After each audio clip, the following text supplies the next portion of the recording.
Alright, so here is my EdPuzzle.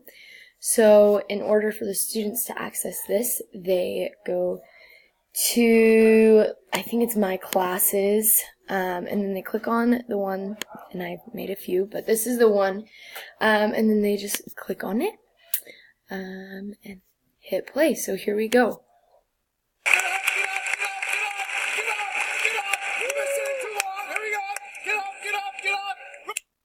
I hope you're all standing up. This is important. Ready, everybody, stretch, stretch, stretch. Stop your feet, stop your feet. All right, drop. Give me 20. Just kidding. Sit down, relax. Now, doesn't that sound like your phys ed coaches of old? This might also sound like me, but pay attention. We're going to start incorporating what comes next.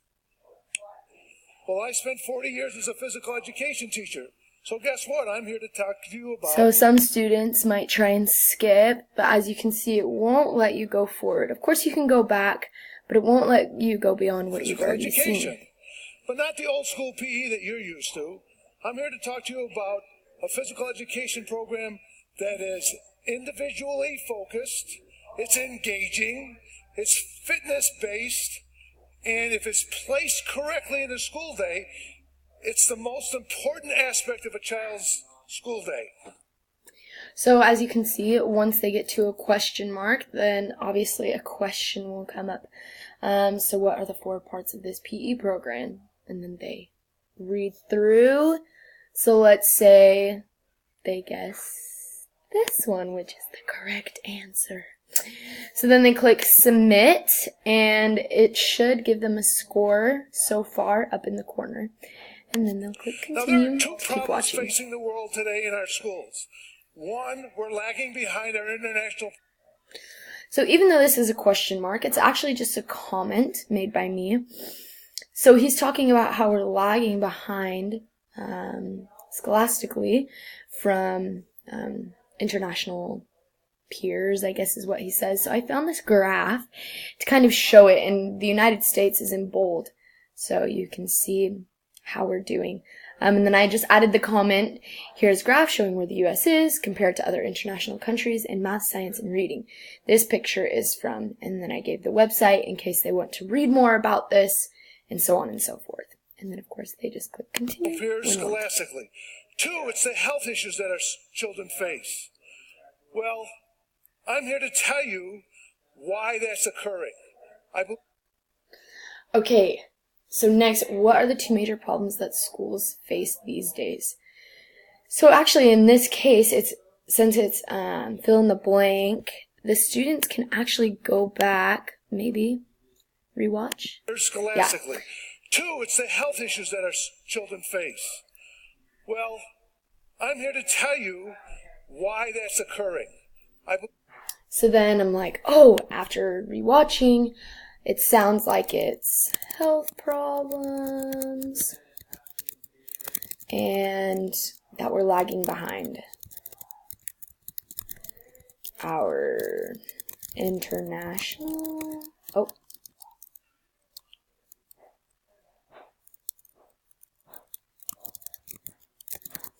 That's how you spell it. Took me a while. So then you click submit. And then it says to be graded, obviously, since there's no right or wrong answer that the students know. Yeah. So I believe it's occurring because physical education is being taken out of the classes. You see, inactivity has replaced smoking as the #1 cause of death in the United States. This generation of children is not expected to have the lifespan of their parents because of inactivity. Okay, what is the #1 cause of death in the United States? And then, of course, they have to choose, so it sounded like it was inactivity. And then the next question, kind of a follow-up question, is what previous leading cause of death did it just pass? And so he mentioned smoking, so that is what I believe to be the previous leading cause. So you click continue, you got 100 on this one, and then this one is to be graded. And so what we're doing to resolve this is we're taking kids out of PE and putting them in seats to sit more. And there is no research that shows that that helps. I'm going to show you. This is the result of more seat time. We're 36th in the world in math, 25th in the world in reading, and 28th in the world of science. So, what I propose is that we start to think about things a little bit differently. And if we use physical education as a way of getting that done, then we're going to be in great shape. You got it. So now we have a different kind of question, true or false. We are lagging behind our international peers due to chair time. The key word is this chair time part, because obviously we're lagging behind, but he did mention chair time. So true, submit, tells you that it's right, and then you continue. I'm going to talk to you about a physical education program that is fitness-based, and I'm going to talk to you about the program we had at Naperville Central High School. You see, across the country, they are dropping physical education. Here in Bend, for example, an elementary student may have physical education 1 day a week. A high school student only needs 1 credit of physical education to graduate. Heck, in Florida, you need 1 semester of physical education to graduate high school. And get this, they can do it online. So now we've come to the end of the video, and I just added another comment. To see the full TED Talk, go to, and then I clicked the link, so it's easy to just click on and access.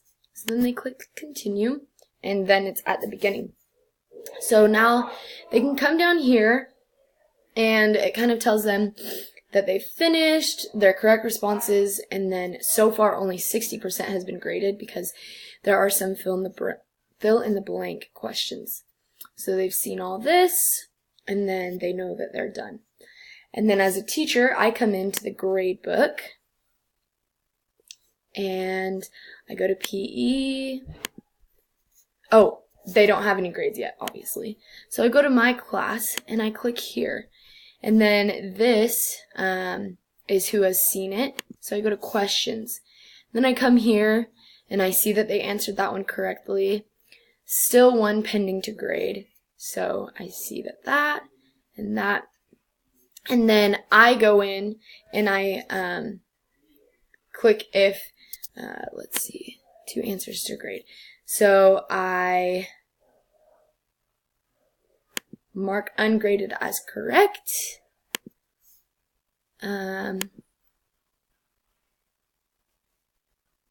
Let's see. Oh, here we are. That was correct. That was correct. And then now they can go to the grade book. Oh, sorry. Again. Anyway, so once they click on this, in there they will see that they got 100%. And that is how my EdPuzzle worked, and that is how students can use it. It will be a little bit different for them, just because they're obviously not the teacher, but thank you for watching.